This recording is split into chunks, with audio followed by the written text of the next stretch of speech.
Fala galera, beleza? Mais um bate-papo aqui no nosso canal do YouTube, o Plenitude. Eu sou o Renato, sou um dos sócios da Plenitude, tô aqui com o Gustavo. Fala galera, beleza? E hoje o nosso convidado é o Dr. Cauê. Cauê, obrigado pela presença. Um prazer estar aqui. Muito bom, cara. O Cauê, Valeu. eu conheci acho que em 2015, 2016, por aí, já participou de umas 2 palestras com a gente, Cauê? Sim. Teve um evento de medicina integrativa que foi muito legal. E no BTFF também, né? Eu fiz uma palestra sobre doenças crônicas e vegetarianismo. Pô, bacana. Cauê, começa se apresentando aí pra galera.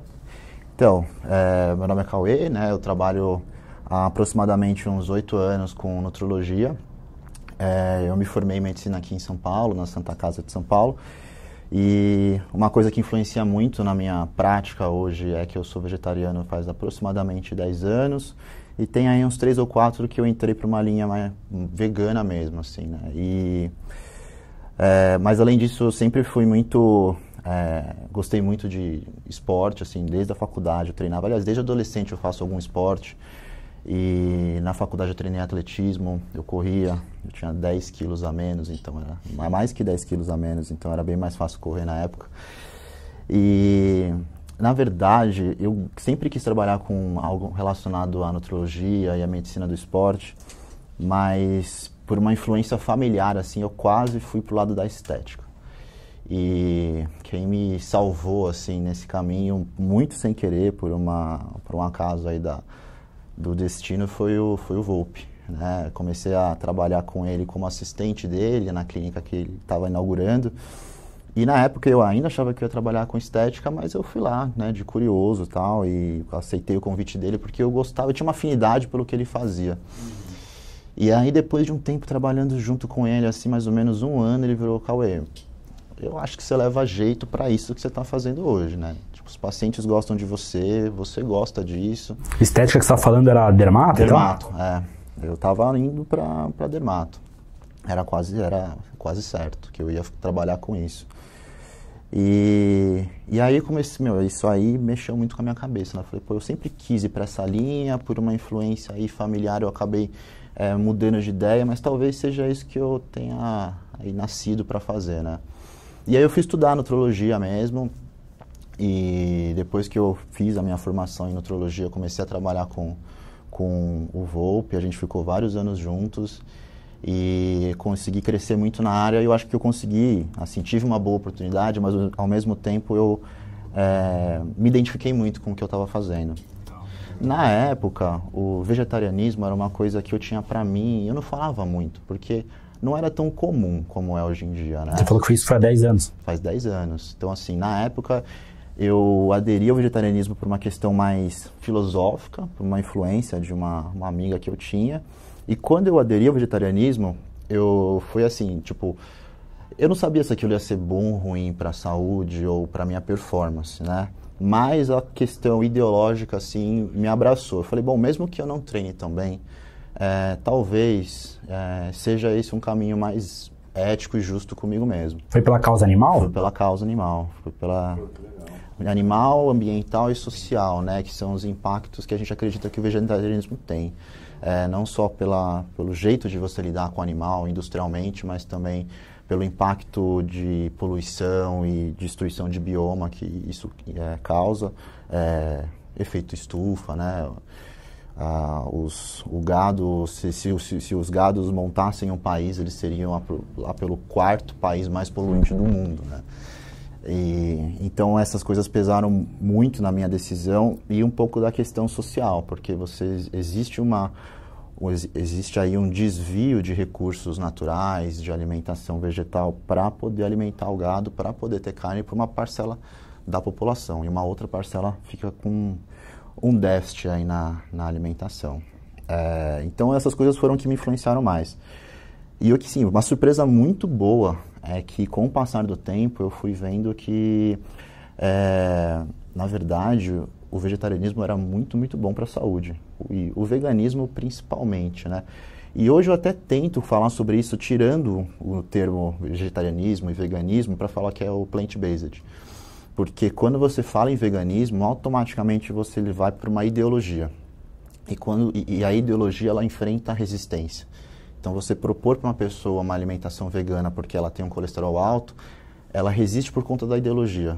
Ela não acaba nem ouvindo o restante das vantagens. Então, eu gosto de falar da alimentação plant-based, porque o que a gente tem na parte científica, acadêmica, é que quanto mais próximo de um padrão plant-based você tem de uma alimentação, mais saudável ela é. Mas nenhum estudo, até hoje, colocou que se for 100% plant-based ou se você for 100% vegano, você é mais saudável que o resto. Então eu gosto de trabalhar mais com essa ideia do plant-based porque fica muito mais associado à questão científica, né, à pesquisa. E não só... Fica um pouco mais leve também para a pessoa que está, de repente, nesse processo. É verdade. Exato. Migrar, né? Então, de vez em quando, comer uma carne branca ali e tal, o cara fica menos assustado quando não come mais carne, né? Porque geralmente as pessoas se associam a isso. Exato. Quem faz esporte, por exemplo, quando você fala, pô, vou tirar a carne, mas aí é proteína, né? Como que eu vou... E eu fui essa pessoa. Há 10 anos atrás, na hora que eu fui tirar a carne, eu falei, pô, mas e a proteína? Como que eu vou conseguir treinar, ter massa magra? E até eu já estava formado em medicina, então teoricamente eu tinha uma noção metabólica, mas hoje eu sei que a gente aprende muito, muito pouco dentro da faculdade de medicina sobre ciência nutricional. Isso é um déficit muito sério.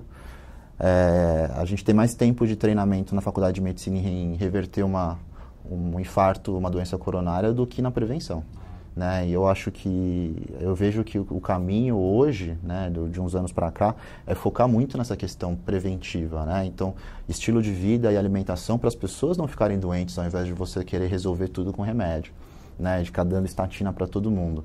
Se tem que tomar estatina, paciência, né? Não vai deixar de tomar também, porque eu acho que a ciência e a tecnologia, elas existem por um propósito, né? Também eu sou contra com essa ideia de falar, não, também não vou tomar nenhum remédio. Não, se existe o remédio, existe um porquê, e existe uma pessoa que vai precisar. Mas existe uma possibilidade de você evitar que muita gente precise da medicação, né? Se tivesse uma consciência alimentar mais cedo, mais precoce. E eu tenho estudado bastante sobre o lifestyle medicine, que é uma tendência também norte-americana, é uma sociedade norte-americana. Estou fazendo um curso EAD deles. E o modelo de ensino médico aqui no Brasil é muito parecido com o americano, né? É o terciário, é a alta complexidade para resolver problemas complexos. Mas antes de chegar no problema complexo, a gente não tem essa preparação. E o lifestyle medicine é preparar médicos e profissionais da saúde para não dar remédio para as pessoas. Eu acho incrível, assim, não é que eles são contra, mas assim, a ideia é você tratar as pessoas com alimentação, estilo de vida e consciência alimentar. Então, nossa, eu até me perdi no que eu estava falando. Não, é legal isso que você está falando. Uma dúvida, você entrou na medicina por quê? Seus pais são médicos? Meu pai é médico. Seu pai é médico?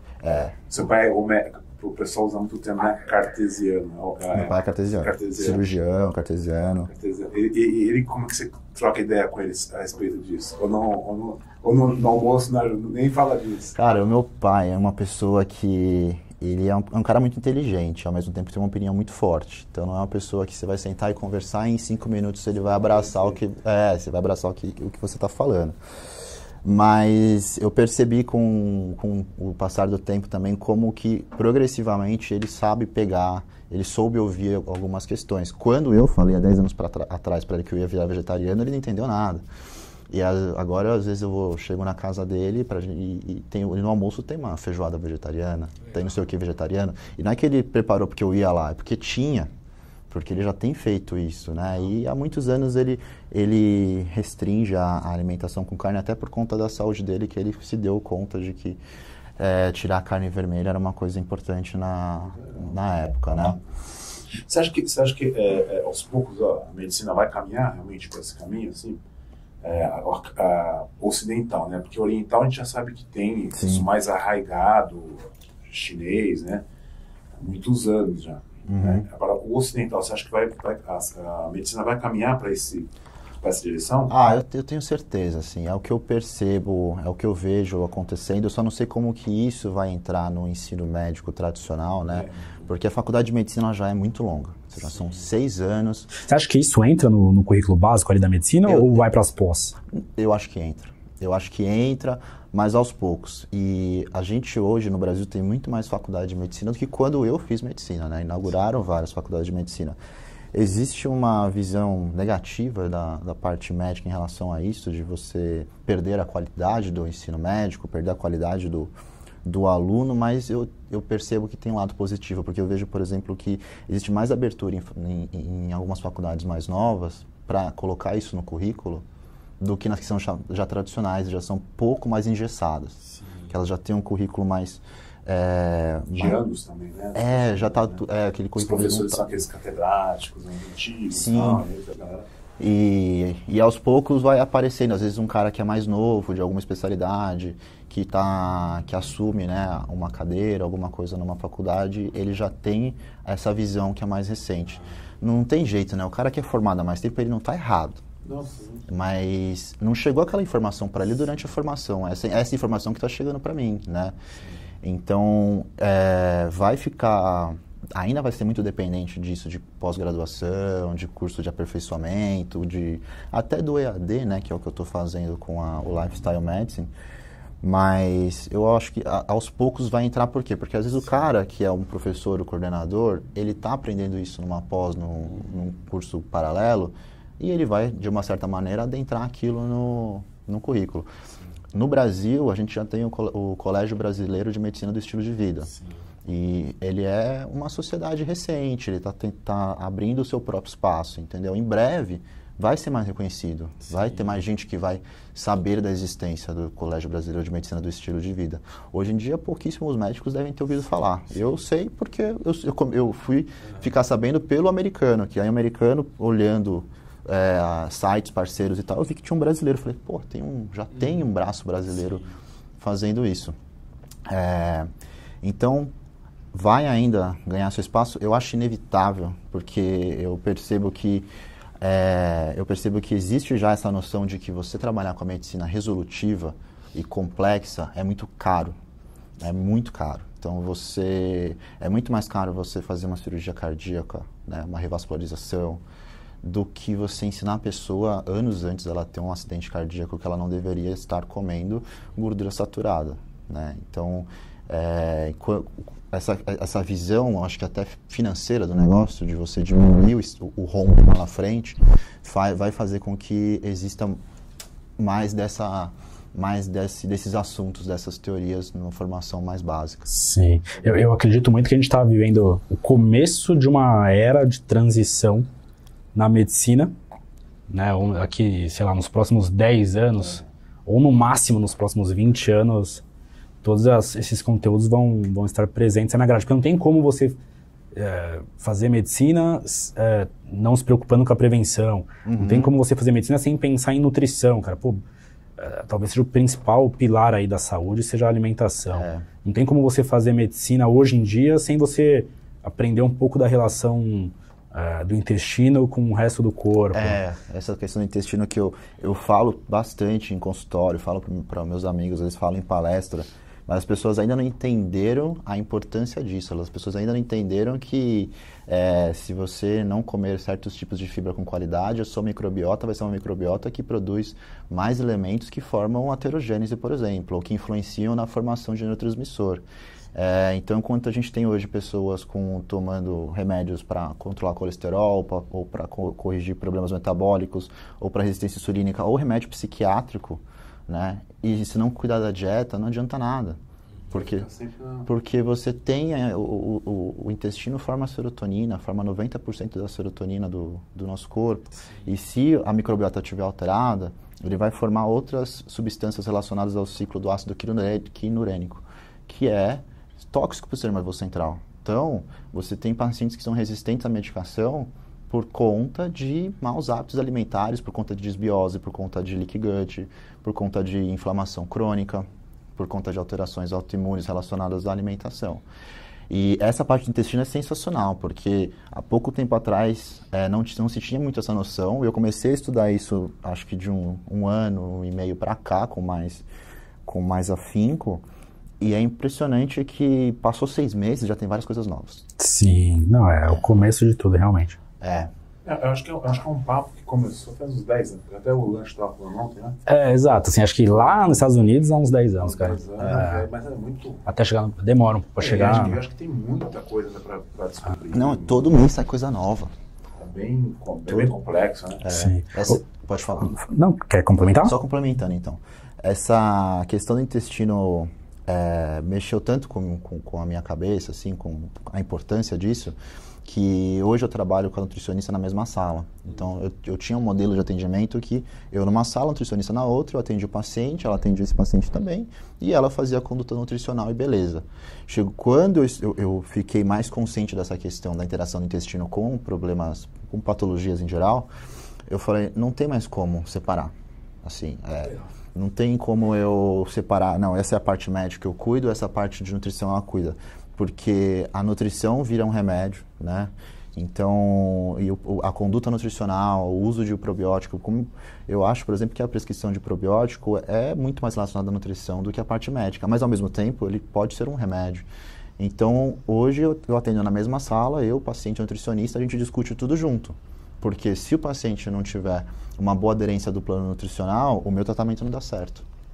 Né? E se eu posso passar um remédio, esse remédio não vai fazer efeito, né? Então, eu percebo que existe hoje uma eficiência no tratamento muito grande por eu ter compreendido que a nutrição ela é um pilar extremamente importante da parte médica. E o médico que ignora isso, ele vai ficar para trás. Ele está fadado em sucesso. Ele está fadado em sucesso. E não adianta o médico querer fazer a dieta, porque a gente não estudou para isso. E a gente tem que delegar essas funções, tem que dividir essas funções. Tem uma pessoa que estudou ali para fazer aquilo. Então, ela faz a parte dela, eu faço a minha. E no final, um tratamento muito mais completo e muito mais efetivo. Muito legal. Ô, Cauê, e aí você fez a faculdade, você percebeu ali que não... Talvez nem tenha tido a percepção disso, na verdade, né? Mas que não teve o conteúdo apropriado, adequado de nutrição. E aí, quando foi atuando na clínica, que você percebeu que sabia pouco de nutrição, que você precisava estudar mais, que era isso que você queria, e aí, algum tempo depois, você virou vegetariano, vegano. Cara, como que você foi buscar conhecimento posteriormente nessa sub-área da nutrição? Né? É um estilo de vida, mas enfim, também é uma sub-área da nutrição, né? No vegetarianismo? Isso. Primeiro assim, como que você percebeu que tinha pouca... que você precisava saber mais de nutrição, e aí depois que você foi pro vegetarianismo, onde você foi buscar conhecimento? Eu acho que o primeiro insight que eu tive que eu não sabia nutrição foi quando eu resolvi parar de comer carne mesmo. Isso foi foi mais ou menos uns 6 meses depois que eu me formei. Então, até então eu achava que eu sabia o que estava fazendo, que eu estava comendo. E quando eu resolvi parar de comer carne, eu falei, putz, e agora? Como que eu vou comer? Então, eu fazia meu jantar ali, era salada e grelhado. Aí tirou o grelhado e ficou a salada. E eu fazia salada de folha. Não é que eu fazia uma bela salada. Hoje eu sei fazer uma salada. Mas na época era uma salada de folha. Eu falei, eu vou comer só folha? Não, preciso colocar alguma coisa. Vou pôr um hambúrguer de soja. E aí depois eu fui entender que não tinha nada a ver. Porque quando você tira a carne da alimentação, você não substitui a carne por outra coisa. Você melhora a sua alimentação. Essa é a chave do negócio. Então, uma alimentação... Você exato. Então, assim, tem até o vício que a gente tem, eu diria, o vício, mas o jeito da gente se alimentar do padrão onívoro, que a gente cresce com esse conceito. E é um conceito que, dentro da faculdade de medicina, ele acaba só sendo perpetuado, porque não é aprofundado em muitas questões. Então é isso, né? É fibra, carboidrato e proteína. E acabou, e é um prato PF brasileiro, arroz, feijão e bife, e uma saladinha com uma folha de alface e uma rodela de tomate, né? E se você tira o bife, fodeu, ficou arroz, feijão e a folhinha de alface. Por um lado, isso não é tão ruim, né? Porque quando você tem arroz e feijão junto, você tem um aminograma completo. Mas é óbvio que você precisa de muitas outras coisas para fazer um prato mais saudável. Então, assim, no momento que eu me deparei com a dificuldade em saber o que eu colocava no lugar da carne, foi que eu entendi que eu não sabia nutrição. Foi que aí eu comecei a pesquisar por conta própria. Comecei a pesquisar as publicações que tinham, por exemplo, da Sociedade Brasileira de Vegetarianismo, que tem coisas muito legais. Comecei a ler alguns artigos. Aí eu comecei a ler os livros do Eric Sliwich, que é um cara sensacional e provavelmente é a primeira voz da alimentação sem carne no Brasil, assim, né? Do ponto de vista médico, acho que ele é o pioneiro. Eu acho que ele é o pioneiro e até hoje é o principal. Ele é um cara incrível, né? Você chegou a fazer pós dele, não? Não fiz a pós dele, infelizmente eu não fiz. Queria muito fazer no sítio dele lá, né? Que não tá rolando mais por conta da pandemia. Mas eu tinha muita vontade de fazer, acabei deixando isso para depois e não consigo. Mas eu pretendo ainda fazer um dia, se a gente puder, fazer no sítio, que nem era antes, com o pomar dele lá. Porque ele ensina o negócio ali, né? Tipo, junto com em loco, com a alimentação ali fresquinha, né? Como ele produz e tal. Então, eu quero vivenciar isso, né? Futuramente ainda. Muito legal.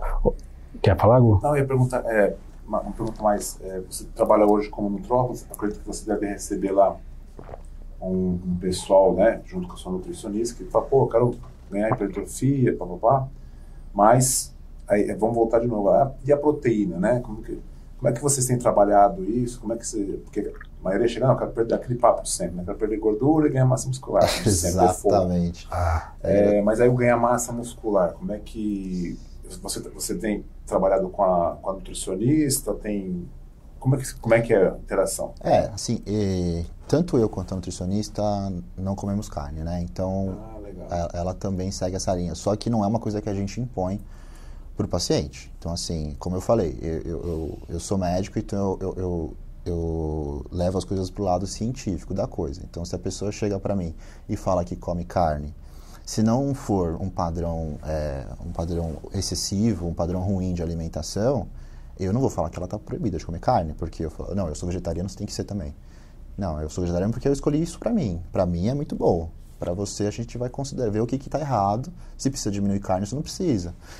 Eu atendi um paciente ontem que ele tinha algumas alterações metabólicas do tipo aumento de ferritina, aumento de colesterol, aumento de ácido úrico e resistência insulínica. E foi engraçado que ele estava contando da dieta dele, e ele falou, não, à noite às vezes eu peco e como carboidrato. E eu falei, como assim você peca? Não, porque o certo é comer o grelhado. Aí eu falei, no fundo, eu sei que na sua cabeça você está fazendo errado, mas você estava fazendo certo. O pecado aí de optar pelo carbo, no seu caso, é muito bom, porque você tem alterações metabólicas que, se você diminuir a quantidade de carne, vai te ajudar muito. Né? É óbvio que o pecado do carboidrato ali não é um carboidrato refinado, não é uma farinha, não é o açúcar, enfim, e massas, né? Então, assim, se ele tiver uma alimentação que vai ter um carboidrato complexo, que vai ter abóbora, batata doce, batata inglesa, que vai ter grãos, que vai ter leguminosas, aquilo vai ser muito bom para a saúde dele. Vai ajudar a resolver essas alterações metabólicas, vai ajudar na perda de peso, né? Então, nessa situação, eu falo, você tem um excesso de proteína. E o que eu mais vejo no consultório é essa valorização excessiva da proteína, né? Então, a demanda que o nosso corpo tem de proteína, mesmo que a gente treine, normalmente é bem atendida com uma alimentação basal. Então, eu vejo pessoas suplementando 3 doses de whey no dia, além de uma dieta super bem feita, e falando que não consegue emagrecer, por exemplo. É lógico, a proteína ela não é isolada de caloria, né? A proteína também vai ter a sua própria caloria e vai entrar no pool de gordura no corpo se ela não for utilizada para fazer síntese, se o aminoácido não for utilizado para fazer síntese proteica, né? Então, eu tento criar essa consciência nas pessoas de que é mais fácil que ela esteja comendo proteína de mais do que de menos, né? E tento também mostrar que a atividade muscular está relacionada ao glicogênio, né? Então, a reserva de glicogênio muscular é muito importante para você ter performance muscular, seja para um esporte de resistência ou seja para o treino resistido, se a pessoa quer ganhar volume, né? Então, se quer ganhar volume, tem que ter um bom aporte de carboidratos E não precisa querer fazer aquele prato de proteína em todas as refeições e ainda colocar whey.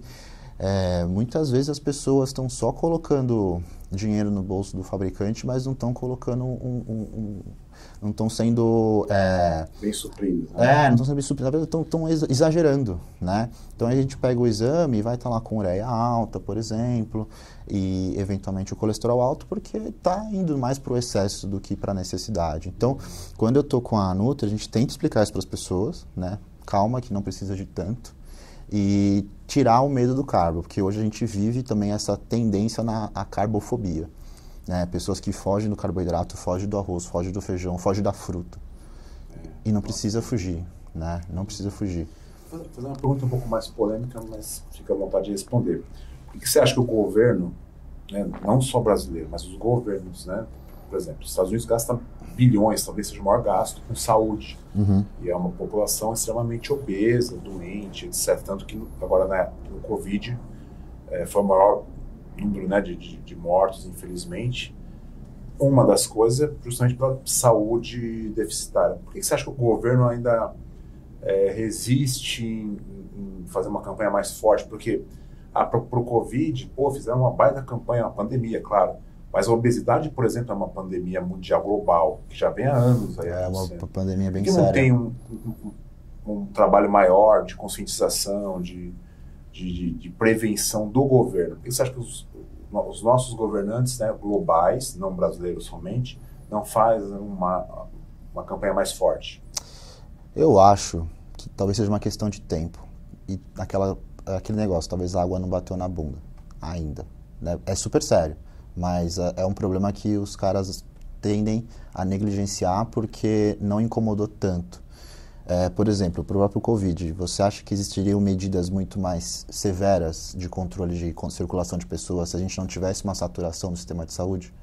Se não tivesse saturado o sistema de saúde, será que eles realmente iam impor medidas para controlar a circulação? Se ficasse uma média de pessoas morrendo, mas o sistema de saúde dando conta. Será que a gente teriam medidas mais severas? Teriam uma campanha de vacinação? Mas não, o sistema de saúde colapsou, o comércio parou. Então a gente tem que fazer alguma coisa. Então eu acredito que essa questão da obesidade, das doenças metabólicas, elas, mesmo por mais que elas sejam incapacitantes, por mais que elas comprometam força de trabalho, por mais que elas comprometam a saúde pública de uma maneira geral e o sistema público de saúde, eu acho que ela é negligenciada porque ela ainda não apertou tanto o governo a tomar alguma providência, alguma atitude. E outra coisa, acho que tem uma questão financeira muito importante, né? A gente tem grandes empresas que são responsáveis pelo problema. Então, o McDonald's é responsável pelo problema, Pizza Hut é responsável pelo problema, Domino's é responsável pelo problema. Então, as grandes empresas de alimentação, KFC, esses monstros, Coca-Cola, esses monstros da alimentação, eles são responsáveis pelo problema, né? Porque você conhece alguma horta, algum hortifruti que seja multinacional? Não tem, e ele seria a solução do problema. Então, e ao mesmo tempo que eles são a causa do problema, eles tentam fingir que eles não são, né? A Coca-Cola, por exemplo, patrocina o Congresso, patrocina outras linhas de produto para tentar minimizar esse impacto, mas ela é um problema. E aí, em que momento será que o governo, né, e a administração pública vai lidar de frente com essas coisas? E voltando na questão do vegetarianismo, a gente sabe que a alimentação ocidental, o Western Diet, todos os estudos estão mostrando que o Western Diet, com excesso de proteína animal, é o que faz as pessoas morrerem, adoecerem. É o que está fazendo as pessoas ficarem obesas, diabéticas e tendo doenças cardiovasculares muito importantes. Só que a pecuária é um sistema muito importante para a saúde financeira do país. Então, é muito complicado você imaginar que um governo vai chegar e falar, estamos fazendo muito boi, controla aí, o pessoal está doente, vamos diminuir, vamos fazer mais alimentação orgânica. Eu acho que isso é um pouco difícil de acontecer. É polêmico, né?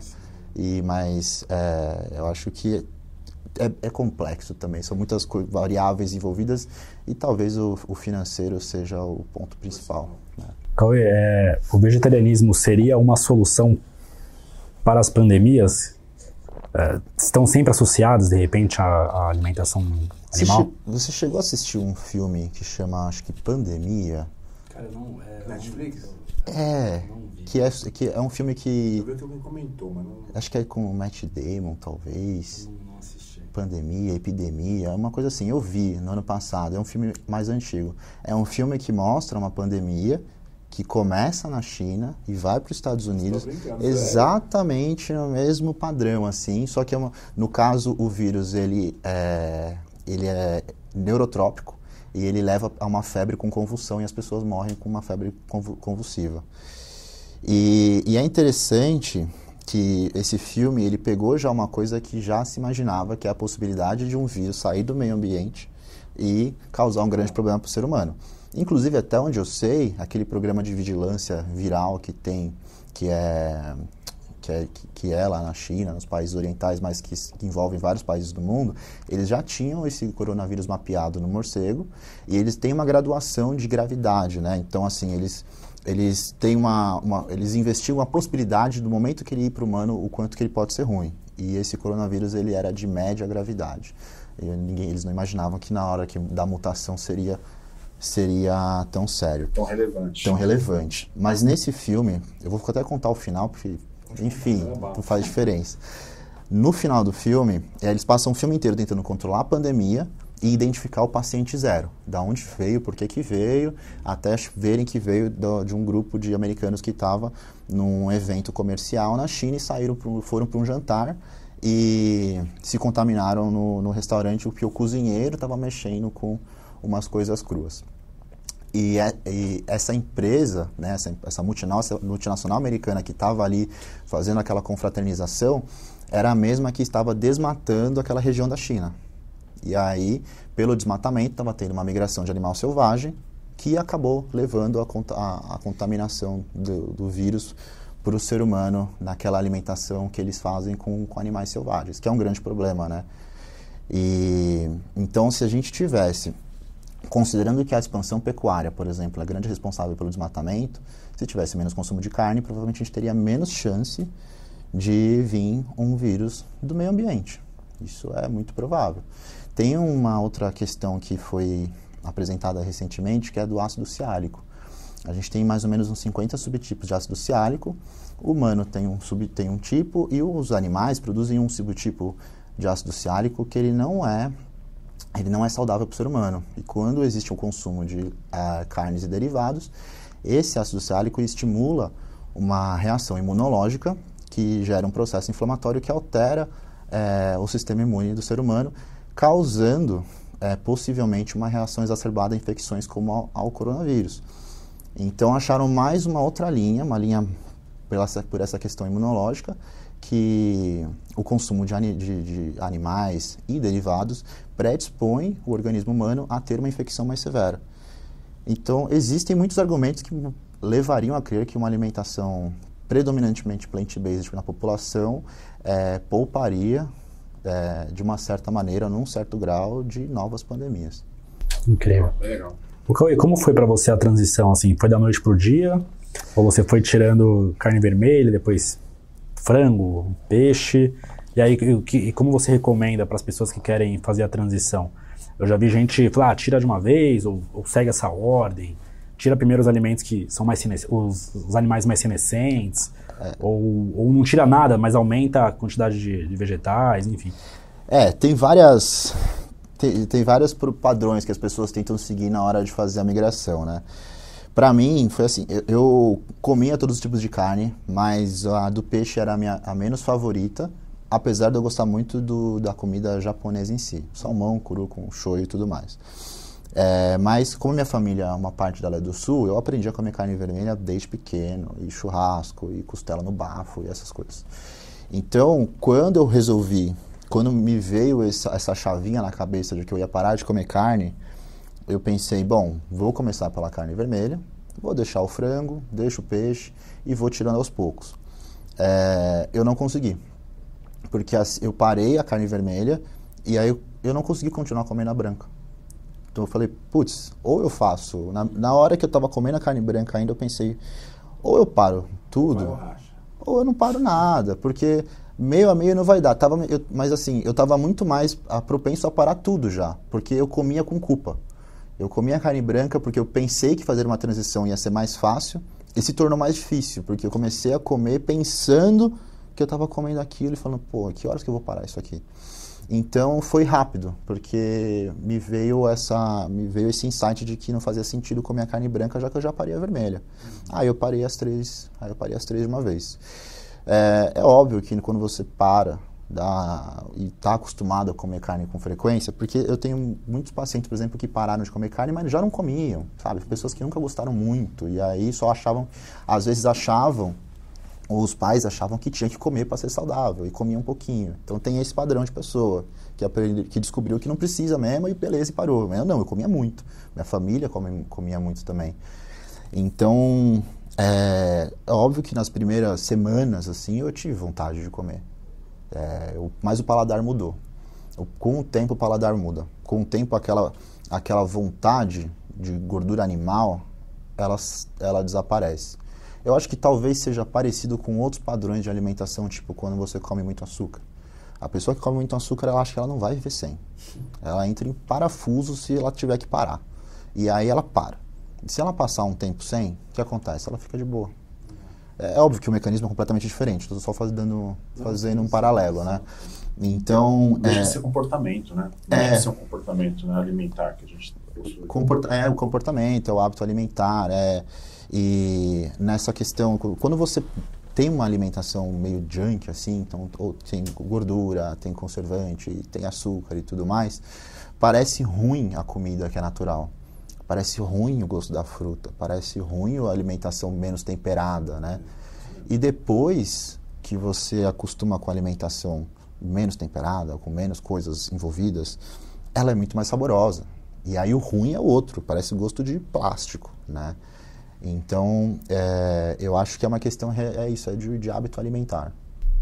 Pô, bacana. Você sente falta hoje de... Zero, já deu alguma vez, você viu um churrasco, cheiro, sua família, não sei? Zero. Assim, eu sento numa mesa, eu tô lá com a minha família, churrasco de final de semana, eu tenho zero vontade. Legal, bacana. Eu não sou o chatão também, que nessa mesa eu não sento que tem cadáver. Mas eu sento ali, beleza, eu não vou comer.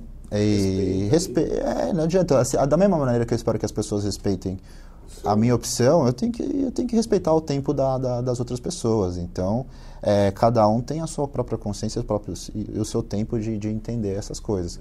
E eu percebi com o tempo também que é muito mais produtivo você não bater de frente, não querer impor, do que querer impor. Porque se eu chego pra você e quero falar, cara, você tá comendo carne, faz mal pro meio ambiente, o bicho sofreu, você tá errado. Você vai falar, vai se fuder. Me deixa comer minha carne. Então, assim, eu também não quero que uma pessoa chegue e fale, o meu bife aqui tá mal gostoso, hein? Come um pedaço aí.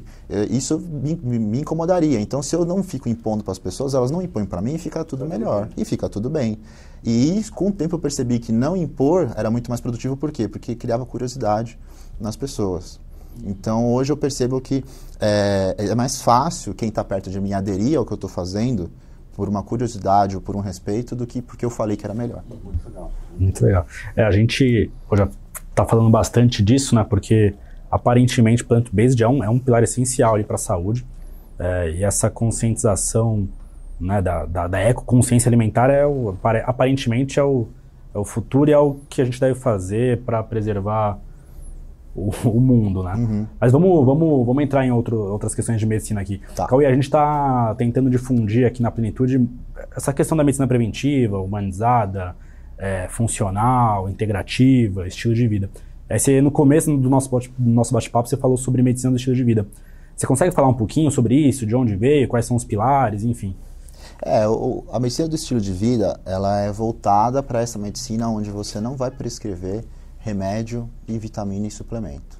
Você vai prescrever estilo de vida. Isso é a grande sacada, né? Isso que eu acho muito interessante. Então, se alguém que fala que pratica a medicina do estilo de vida faz uma prescrição, tipo aquelas pequenas bíblias de manipulado, isso não é medicina do estilo de vida. A medicina do estilo de vida, ela é abordar a qualidade do seu sono, a higiene noturna, a qualidade da alimentação, os hábitos do dia a dia, a manutenção de estresse, a manutenção dos vícios, né? Então, o tabagismo e o álcool, eles falam muito sobre o quão nocivo é certos comportamentos relacionados ao vício. E eu falei do estresse, que também é um ponto também muito valorizado na medicina do estilo de vida. Então, é você ter uma qualidade de vida alinhada com esses comportamentos, que é realmente para você não depender futuramente do tratamento, da terapia, da terapia medicamentosa e tudo mais. E na medicina do estilo de vida eles têm ali, né, como subcursos, né, como capacitações, o alimento como medicina.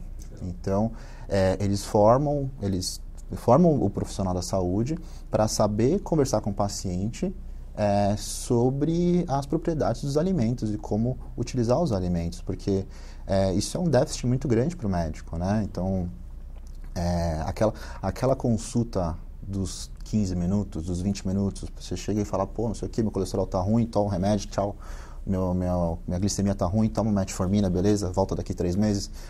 Isso está perdendo espaço, porque você não resolve nenhum problema. Talvez você adie uma questão mais séria, mas você não resolve nenhum problema. A medicina, ela precisa mesmo, hoje, de uma maneira integrativa, falando de uma maneira integrativa, ela precisa envolver o paciente de uma maneira global. É uma coisa que eu senti na minha prática também, assim, eu já tive, no passado eu fazia consultas mais rápidas, me preocupava com resolver o problema mais imediato, tipo, quero emagrecer, tem esse remédio, vai funcionar para o seu emagrecimento. E hoje a minha consulta ela é muito maior, porque você chega lá e fala, eu quero emagrecer, você quer emagrecer? Beleza, o que você já fez, o que você já tentou, por que você quer emagrecer, aonde você quer chegar? É até controlar a expectativa das pessoas. Às vezes eu tenho um padrão de um paciente que tem uma expectativa muito grande, do tipo, o cara trabalha no mercado financeiro 16 horas por dia, tem uma vida super estressante, e aí quer ficar com um corpo super excepcional. E você fala, pô, peraí, você precisa, né? Tipo, essa expectativa é uma coisa que vai te levar a algum lugar, porque você vai ter que escolher, ou você deixa seu corpo excepcional, ou você faz o seu trabalho de uma maneira excepcional. As duas coisas talvez não sejam atendidas, ou não sejam saudáveis, ou talvez dê certo agora que você tem 25 anos, mas e daqui 10? Daqui 15? Então, o olhar da medicina do estilo de vida é esse, entender a queixa e a expectativa e o objetivo do paciente, mas olhar tudo que está em volta, que vai causar aquilo ou estar relacionado àquilo. Muito legal. Cauê, dá uns exemplos práticos para a gente de como você faz a gestão do sono e do estresse dos seus pacientes, por exemplo. O sono, por exemplo, aqui em São Paulo é muito comum as pessoas não pararem de trabalhar. E eu acho que o home office trouxe esse problema de uma maneira mais intensa, né? Então, não tem horário para parar de trabalhar. Não tem essa, tipo, por exemplo, quem mora numa cidade litorânea, às vezes o expediente vai até 4, 5, 6 horas, aí caminha na praia, depois vai jantar. A gente não tem essa. A gente, às vezes, o escritório vai estar ali aberto, a pessoa trabalha até as 10 da noite. Ou, no home office, está respondendo e-mail e mensagem até as 10 da noite. Então, sim, tenho pacientes que trabalham em empresas que são internacionais, então eles acompanham o fuso de fora, então eles estão trabalhando de madrugada, às vezes. E aí essa mesma pessoa reclama da indisposição, de insônia, de ansiedade. Como que a gente resolve esse problema? Tem que existir um controle de horário, de funções. É uma coisa que eu tento fazer comigo, por exemplo. Tem um certo horário que eu paro de mexer no celular. E eu oriento as pessoas a fazerem isso. Deu tal hora, eu preciso dormir às 11 para ficar bem. Beleza, deu tal horário, para de mexer no celular. Põe para carregar, deixa longe da cama. Porque do lado da cama você vai ter uma notificação, você vai olhar, vai tirar sua atenção. Então, assim, tanto a luz artificial, tanto a luz que é emitida pela tela do celular, pela tela do computador, do iPad ou da TV, elas vão atrapalhar, né, perturbar o sono, como o seu interesse, a sua curiosidade e a sua ansiedade de resolver o problema também vão. Então, eu tento orientar as pessoas a desapegarem do contato digital depois de um certo horário para poder ter uma boa qualidade de sono. E uma coisa que eu tento, nem sempre é possível na rotina de todo mundo, mas quando tem exercício envolvido, é fazer o exercício pela manhã. Porque o exercício, ele não deixa de ser um estresse também, né? Não deixa de ser um desgaste para o organismo. Então, assim, você pode passar o dia inteiro aqui sentado, trabalhando que nem louco. Chega no final do dia e você está cansado. Você não correu, você não levantou peso, mas você está cansado. Se você for fazer um exercício nesse horário, ou seja, você passou com cortisol alto o dia inteiro, picos de cortisol artificiais por conta do estresse do dia.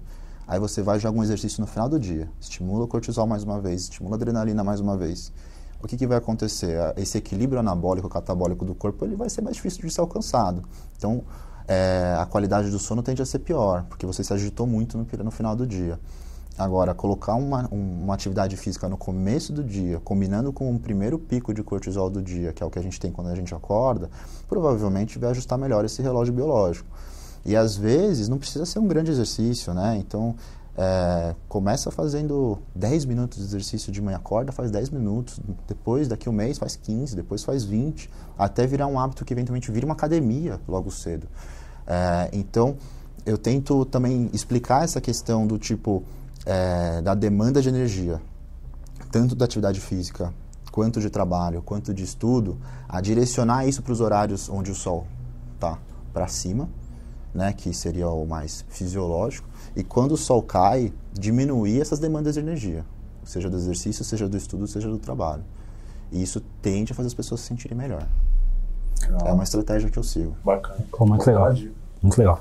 Cauê, eu queria agora também entrar em procedimentos que a gente vê em medicina. Assim, eu queria saber sua opinião sobre esses procedimentos e depois sobre algumas áreas da medicina. Isso a gente está fazendo com quase todos os médicos que estão vindo aqui, tá? Hormônios, utilização de hormônios na prática clínica, para saúde, performance, estética, sei lá. É um tema que é sempre polêmico, assim. Eu acho que os hormônios, eles têm dois lados, né, que a gente precisa levar em consideração. A gente tem um lado do abuso e a gente tem um lado da fobia. Então, assim, é muito, muito diferente. Eu tento explicar isso para as pessoas. É muito diferente você fazer uma reposição hormonal e você fazer um abuso hormonal, né? E no meio do caminho existe a possibilidade de você fazer um uso de um hormônio de uma maneira que é suprafisiológica, que é extra-reposição, com o objetivo de melhorar uma qualidade de vida de uma pessoa sem entrar no abuso, tá? Então eu acho que o abuso hormonal acabou criando tabus em relação ao uso do medicamento hormonal, a ponto de fazer as pessoas acreditarem que se elas usarem o hormônio numa dose baixa, não vou dizer baixa, numa dose, que às vezes isso traz uma interpretação ruim, mas numa dose fisiológica, ela acha que aquilo pode causar uma doença, acha que aquilo vai fazer crescer pelo, engrossar a voz, vai ficar fortona, enfim, eu já ouvi isso de paciente, né? Tipo, tem uma indicação de uma reposição, e aí você fala, tem uma indicação de reposição, mas eu não quero ficar grande. Não, mas... Se for como se fosse fácil. E principalmente quando é mulher, né? Eu falo, para uma mulher ficar grande, ela tem que estar muito afim. Nenhuma mulher fica muito forte se ela não souber o que ela está fazendo. Ela está afim de ficar forte. Então, não é tão simples disso acontecer. Existem muitos casos de você ter uma necessidade de fazer uma correção, de uma reposição hormonal nas pessoas. E para muitos profissionais da saúde, eles acabam negligenciando essa necessidade, essa possibilidade, porque eles também têm um certo receio, né? Mas a gente hoje tem ferramentas muito boas para fazer a reposição hormonal, né? Por exemplo, o implante subcutâneo pode ser excelente. Existe quem queira usar o implante como aquela história do chip da beleza e tudo mais, tal. Não. Existe uma técnica de você fazer uma reposição hormonal que ela é mais constante, mais prática para as pessoas e não tem nada a ver com beleza, tem a ver com qualidade de vida. A beleza, ela é uma consequência da qualidade de vida. Ela só não pode ser o contrário. Você só não pode querer a beleza achando que com isso você vai ganhar qualidade de vida. Não. Ela vai ser a consequência de você ter uma boa qualidade de vida, ou seja, ter uma boa alimentação e ter um bom autocuidado. Então, nessa questão hormonal, eu acho que tem que ficar muito claro que existe essa diferença entre reposição e abuso e que no meio do caminho existe a possibilidade de fazer um tratamento eventualmente numa dose suprafisiológica para algumas situações, né, para alguns casos, para melhorar a autoestima daquela pessoa, mas uma coisa muito pontual. É que assim, o médico, ele tem, depois que ele se forma, ele tem aquela autonomia para fazer o que ele acha certo. E se ele fizer uma coisa que não está certa, ele vai responder por ter feito um negócio que não está certo. Eu acho que depende muito do feeling do médico em saber o que ele vai fazer, como ele vai fazer. Às vezes tem paciente que a gente sabe que o cara quer usar hormônio, mas não é para usar. Ele não precisa. Na verdade, ele está te procurando porque ele quer justificar o abuso. E aí você tem que saber lidar com essa situação. O melhor a fazer é tirar ele do abuso e tentar entrar numa linha fisiológica. Mas se o cara não quiser, não aceitar, ele quer ir para a linha do abuso, é paciência, é que nem um vício em droga, né? Não tem muito o que fazer se a pessoa não tiver muito afim. Então eu acho que a medicação hormonal ela pode ser excelente, ela pode dar resultados ótimos se ela for bem conduzida, bem indicada. E eu acho uma pena que muitos profissionais às vezes negligenciem essa possibilidade e deixem muitos pacientes com alguns sintomas, com algumas questões que poderiam estar muito melhor na vida delas, né? Relacionado à parte física, relacionado à disposição, relacionado à libido e tudo mais. Bacana. Estimulantes de performance cognitiva, nutricionais ou farmacológicos? Nootrópicos, smart drugs. Cara, eu tava até conversando com um colega esses dias. Eu acho que fora os hormônios, a gente tem uma tendência a um abuso dos smart drugs atualmente, né? Eu acho que os smart drugs tendem a ficar mais tempo trabalhando. Exatamente. As pessoas querem performar muito mais. Eu ouvi uma frase de uma psicóloga recentemente num podcast que ela falava assim: quando o ego é anabolizado, o autocuidado é fetiche. Legal. Então, o que ela falava a respeito de a gente querer anabolizar tudo nesse momento. Então, é produzir mais, é ganhar mais dinheiro, é treinar mais, é ficar mais forte, é ser mais tudo, né? Então, essa intenção de querer ser mais, de querer mais, de acumular mais, provavelmente está levando a um abuso maior dos smart drugs. Por outro lado, a gente tem aí umas opções suplementares de melhoras de função cognitiva, que não são farmacológicas, mas que demonstraram boas respostas, né, em algumas pessoas. E eu acho isso super válido, né? Eu acho que a suplementação ela pode ter uma função positiva na vida das pessoas, adaptógenos, né, por exemplo. Então, a própria cafeína associada à teanina, que é um aminoácido do chá verde, você acaba desenvolvendo uma melhor performance cognitiva, porque a teanina tem um efeito mais de criar um foco, mais te relaxar, a cafeína te acelera um pouquinho mais, mas os dois casam e formam um efeito nootrópico bem interessante. Tem alguns fitoterápicos, como a Bacopa monnieri, que também tem um efeito legal adaptógeno na melhora cognitiva, o Perzine A, entre outras coisas. Então, assim, eu acho que é inevitável que a gente tenha uma demanda e uma procura muito grande para pessoas querendo melhorar a performance mental. Eu acho positivo, de uma certa maneira, cuidar da saúde cognitiva, cuidar da saúde mental, mas é aquilo, né? Por exemplo, o que adianta uma pessoa querer produzir muito se não dorme bem? Se é ansiosa. E aí, às vezes, essa pessoa está desgastada por um estilo de vida abusivo, né? Dorme mal, dorme tarde, trabalha muito, super ansioso, toma 10 cafés por dia, começa a produzir mal, faz o quê? Vou tomar um remedinho que me faz trabalhar mais. Essa pessoa vai pifar. Cedo ou tarde, ela vai pifar. Então, a prescrição do medicamento, que nem o hormônio, tem que estar na mão de um médico com um bom feeling do que ele vai prescrever. Tipo, eu acho que essa pessoa vai precisar dessa medicação. Ou tem a pessoa usando a medicação e você vai falar, eu acho que isso não é bom para você, né? Vamos mudar o estilo de vida, vamos pegar uns suplementos que sejam mais naturais e vamos trabalhar com isso. Vamos começar a meditar. Legal. Só que, tipo, para algumas pessoas isso é um soco, né? Ele não quer ouvir isso de você. Ele quer ouvir, tipo, não, beleza, tô a sua receita e vou embora, e vamos embora. Não. E aí quando você dá essa notícia, num primeiro momento, para algumas pessoas, ela é completamente o oposto ao que ela queria ouvir.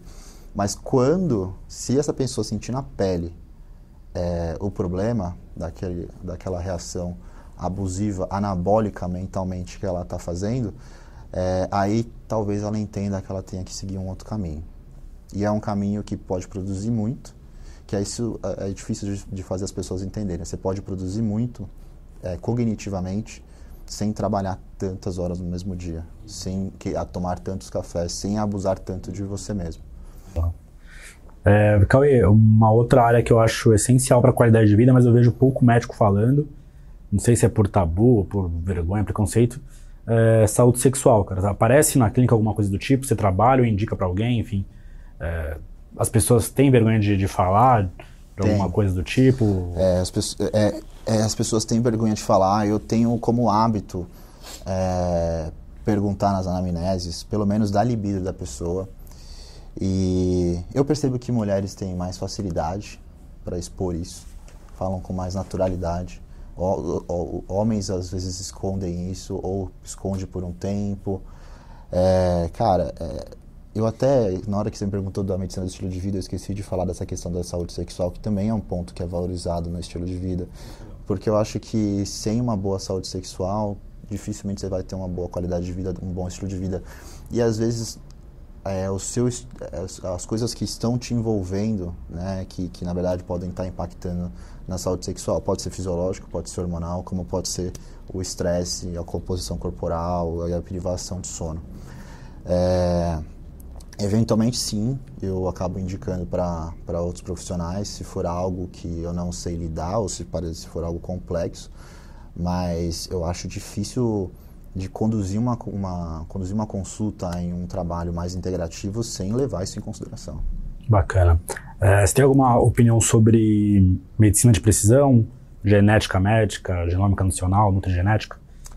Olha, isso aí eu acho que, o que eu penso, eu acho muito interessante, mas acho que ainda é difícil de se aplicar, né? A gente, assim, as leituras genéticas, elas vão se aprimorando o tempo todo, ano a ano, você tem umas leituras mais precisas, você tem ali mais variáveis identificadas e tudo mais.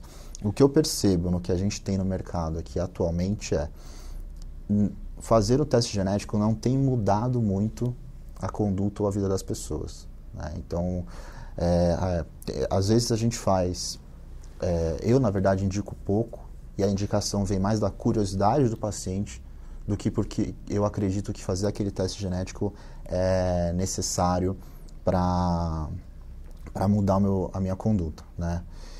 Mas tem surgido algumas coisas que provavelmente vão facilitar a vida do médico. Por exemplo, tem o tricoteste, que é uma avaliação genética para avaliar o padrão de queda de cabelo. Isso para um tricologista pode ser muito legal, né? Porque ele vai ter ali uma leitura da tendência que aquele paciente tem a queda de cabelo e como ele vai responder à medicação ou à suplementação. É bem interessante. Então, assim, eu acho que tende a surgir ferramentas que vão ser mais úteis, mas na minha prática, por exemplo, leituras genéticas, elas são pouco efetivas ainda, assim, pro meu dia a dia. Show. Você tem alguma opinião sobre... Isso é uma coisa minha, assim. Você tem alguma opinião sobre espiritualidade e saúde? Olha, é uma pergunta interessante, né? A espiritualidade é uma coisa muito individual.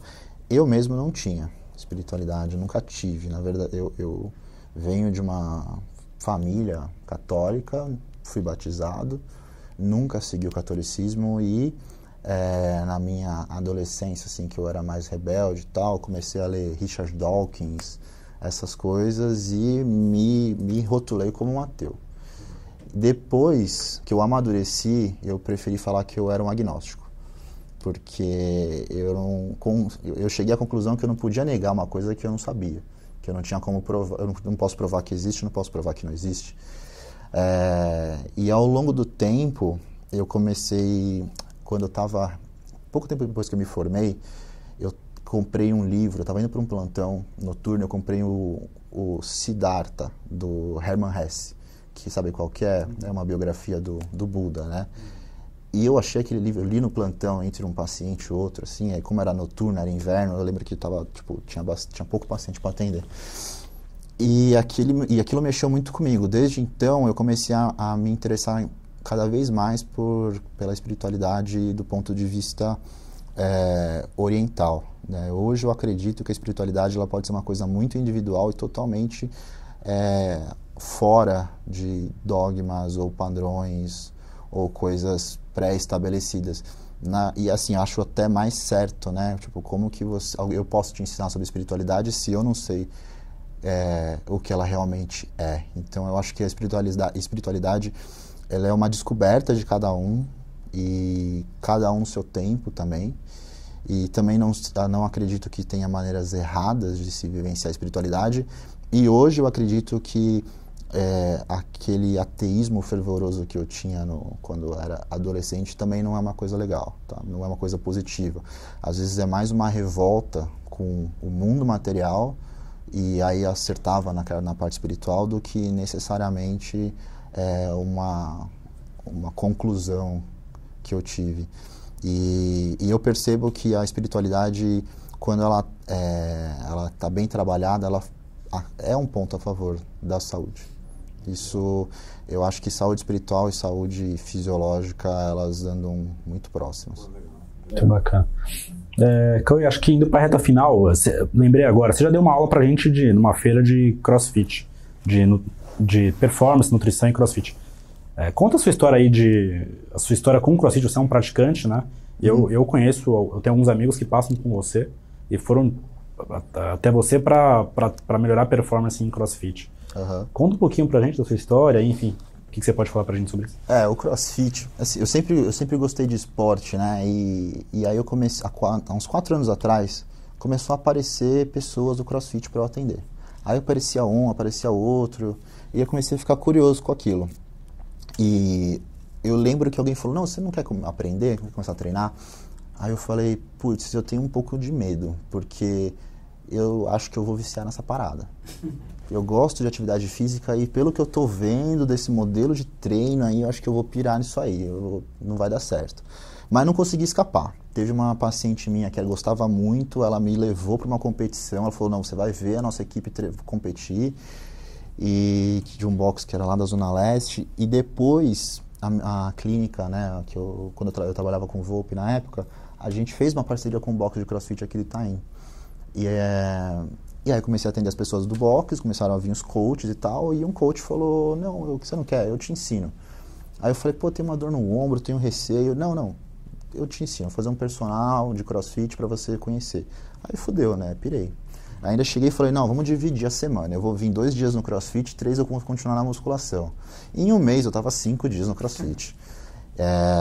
Acabei pirando mesmo, e o fato do CrossFit ele ser um treino que ele trabalha as habilidades físicas de uma maneira muito complexa, né? Então você tem ali a resistência física, você tem o trabalho de força, você tem o trabalho de flexibilidade, mobilidade, agilidade, enfim.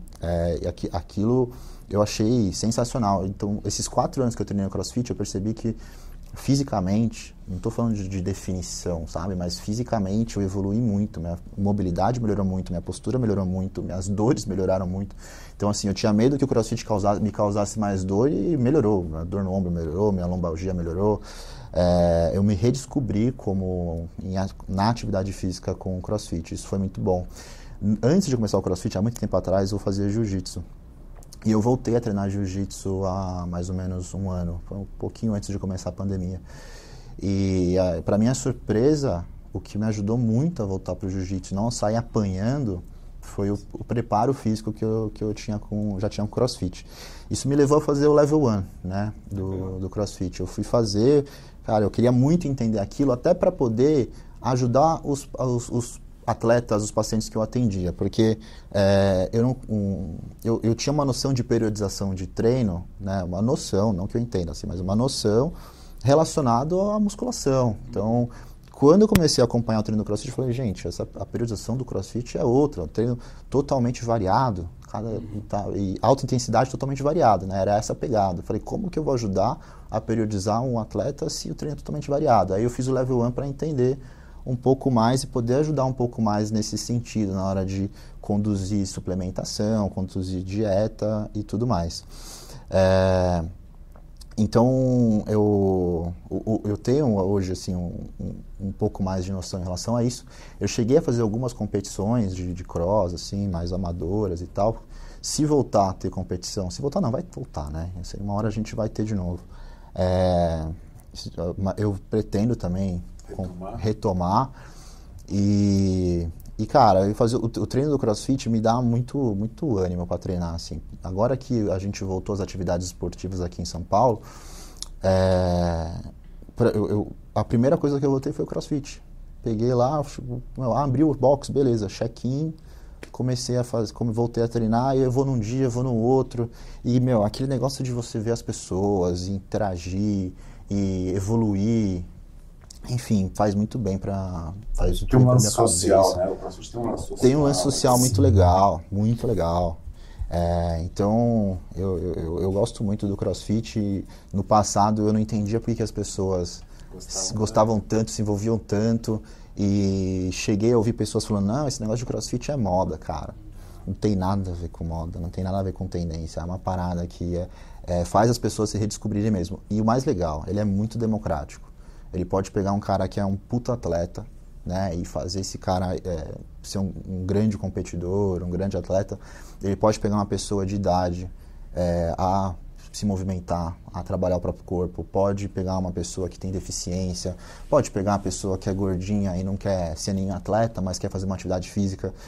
Eu percebo que em muitos pacientes, assim, alguns casos de pessoas que nunca aderiram a nenhum tipo de treino, nunca conseguiram gostar de musculação, porque chegar na musculação é chato, é repetitivo, para aquela pessoa, né? Não estou falando que mas para aquela pessoa é chato, é repetitivo, às vezes não se dá bem com o personal, se sente intimidado, porque na academia tá todo mundo, sabe, marombando, e a pessoa tá ali sem peso e tal. E quando vai pro CrossFit se encontra, porque encontra pessoas que nem ela, encontra pessoas piores, encontra pessoas melhores, mas começa a se descobrir fisicamente, começa a ver evolução. E é dinâmico, né? Eu acho que a pegada de ser dinâmico e variado mobiliza muitas pessoas a irem sempre, porque nunca vai ser a mesma coisa. Eu mesmo, em 4 anos de CrossFit, nunca fiz um treino igual. Nunca teve isso. Sempre teve alguma coisa nova, diferente. Legal. A pessoa tinha um pouco de medo do CrossFit por se machucar, achando que vai se machucar, que vai se lesionar. Eu também, né? Há 4 anos atrás... Agora, na verdade, quando eu descobri que não é bem assim, né? E tem um estudo epidemiológico bem interessante que um ortopedista aqui de São Paulo fez, o Ian, sobre lesão em CrossFit, que ele compara com outros esportes, né? E a conclusão é que, se a gente considerar o número de lesão por praticante no CrossFit, ele não é tão alto quanto se esperava, quanto se imaginava, né? É uma proporção menor que em jogador de futebol, é uma proporção um pouquinho maior que em natação. Então, é mais um mito, né, que se constrói. Eu acho que é um mito muito por conta da quantidade de pessoas que estão treinando, assim, que você conhece, entende? Tipo, quantas pessoas você conhece que nadam todos os dias? Talvez poucas. Agora, quantas pessoas você conhece que estão treinando CrossFit toda semana, todos os dias? Várias. Então, assim, se você conhece 5 pessoas que nadam todos os dias, talvez nenhuma delas esteja se machucando. Agora, se você conhece 50 pessoas que treinam CrossFit, algumas estão se machucando. Então, a amostragem é muito maior. Então, a probabilidade de você ver gente se machucando é muito maior, né? Então, eu acho que essa concepção de machucado e lesão em CrossFit vem muito da amostragem de uma coisa que realmente tem muita gente aderindo e fazendo, do que a realidade. E esse estudo do Ian mostra isso, né? Legal. Você falou do relacionamento social do CrossFit, né? E relacionamento social também é um pilar da medicina do estilo de vida, né? Com certeza. Eu acho que faz muito bem, até por isso aqui no isolamento social agora muita gente desenvolveu, aumentou o quadro de ansiedade e depressão, né? Muita gente. Os psicólogos que eu conheço disseram que a agenda deles só cresceu durante esse período de pandemia. Tem um que eu conheço que falou que teve casos que ele atendia semanalmente, passou a atender 3 vezes na semana. Aquela pessoa precisava conversar, fazer sessão de assim já não, por conta do momento. E com atendimento, né, remoto, até facilitou, né? Remoto. Aqui em São Paulo, para se locomover, é meio complicado, de repente 3 vezes você fazer uma videochamada. Eu acho que o lado positivo do atendimento remoto é possibilitar que isso aconteça, né? Provavelmente, sem o atendimento remoto, jamais uma pessoa passaria mais que uma vez na semana no terapeuta. E por vídeo ela consegue passar. Eu mesmo fiquei meio pirado também. Eu não consigo ficar isolado, não consigo não ter contato com as pessoas. É muito ruim. Verdade. E aí, Gu? Não, é isso. Acho que agradecer, né, Mano, aí. Pô, baita papo. Acho que passou tempão aí, já nem sei quanto tempo. Nossa, acho que a gente já até passou mesmo. Vamos ver. Passou nosso tempo aí. Nossa, acho que ele passou até uns 20 minutos. Eu que agradeço a conversa, foi ótima. Cauê, obrigado. Valeu. Obrigado mesmo. Obrigado. Valeu, gente. Obrigado, pessoal. Valeu.